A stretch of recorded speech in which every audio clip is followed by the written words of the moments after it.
The world was getting old. Giant empires ruled the earth with iron and fire, but inside it was decaying. In the east, the fire of Persia is inextinguishable.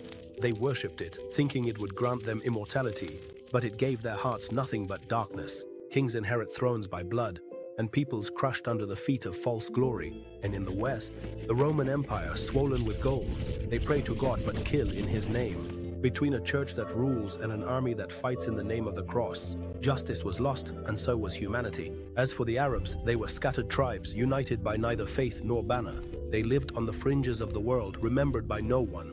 The whole earth was waiting for something, a ray to dispel this long night, until the promise came. In the name of God, the most gracious, the most merciful. He it is who sent his messenger with guidance and the religion of truth to make it prevail over all religion, even though the polytheists may dislike it.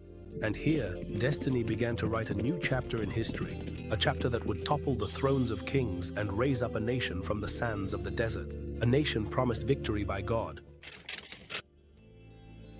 The promise was declared from the heavens that this nation was created to establish justice on earth.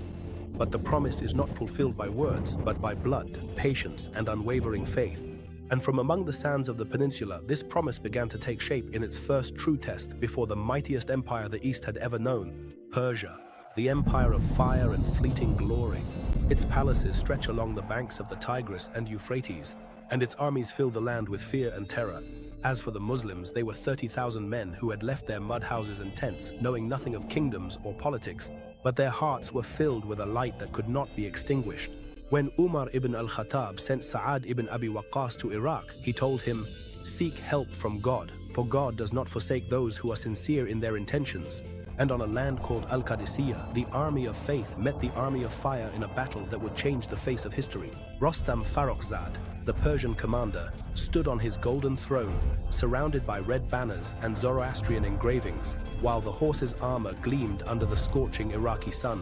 As for the Muslims, they would tie their horses with verses from the Quran and fasten their turbans while saying, "O Allah, grant victory to your religion." Al-Qadisiyyah began with days of roaring and dust. On the day of Armath, the fighting intensified. The second day was called al-Khalid, and the third al-Amas. And on the fourth day, fate was decided. The sky was tinged with red, and the air was ablaze with dust.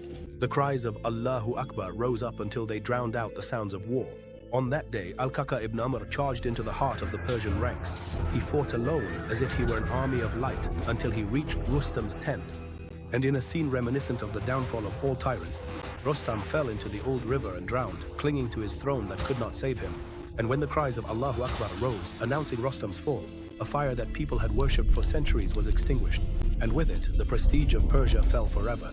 From the land of Qadisiyyah, Islamic history began to write its first pages on the soil of the East. The city of Madain turned into ruins, and Khosrow fled eastward as a refugee, and the banner of monotheism was raised over a land that had known nothing but the fire of the Magi. Thus, God's promise was fulfilled for the first time on earth, not by swords of gold, nor by armies from palaces, but by men of sand and faith. And from Qadisiyyah, the story began of the light that would flood the entire world.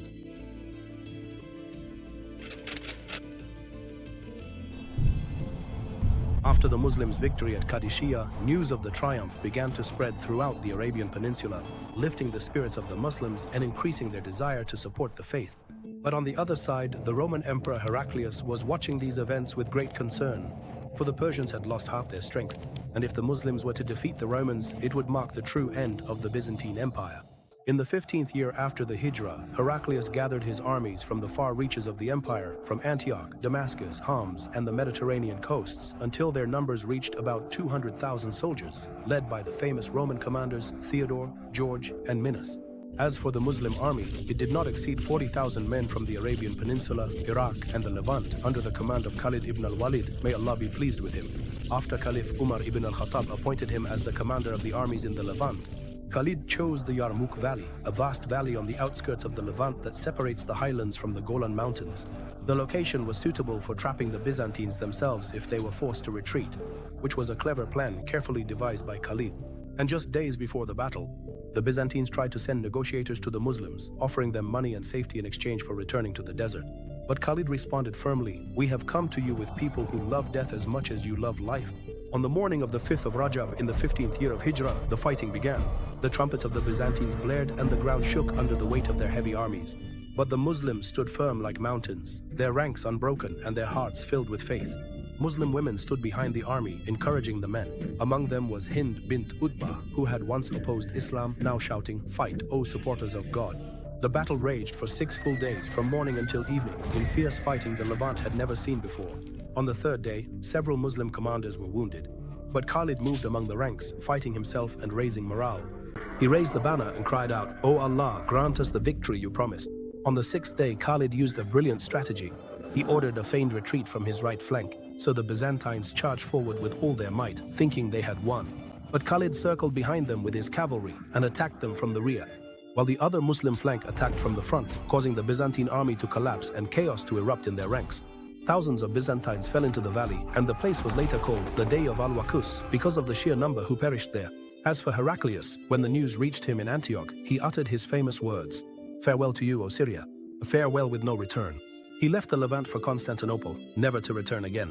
After the battle, Khalid ibn al-Walid stood on the land of Yarmouk and said, "Praise be to Allah, who fulfilled his promise, granted victory to his servant, and defeated the Confederates alone." The victory was overwhelming. Afterwards, the Muslims conquered Damascus, then Homs, and then Jerusalem, and all of the Levant came under the banner of Islam. Thus, God's promise was fulfilled for the believers who set out with neither wealth nor equipment. They defeated the greatest armies on earth because faith alone was their invincible weapon. At the end of the epic, when the dust of Qadisiyyah had settled and the cries of Yarmouk had faded, history was writing a new chapter of its glory with the blood of the brave and the sounds of Allahu Akbar rising with the dust of the earth to fill the sky. Qadisiyyah and Yarmouk were not just 2 battles in the annals of war. Rather, they were 2 pivotal moments in which Islam moved from defense to advance, from patience to victory, and from mere existence to carrying a message. There, on that land, a nation was born that knows no defeat, a nation that paved the path of conquest with its sweat and blood. From Yarmouk to Constantinople, and from Qadisiyyah to Andalusia, the banner of Islam stretched out, green, telling the story of a light that never goes out. And here, the next story begins.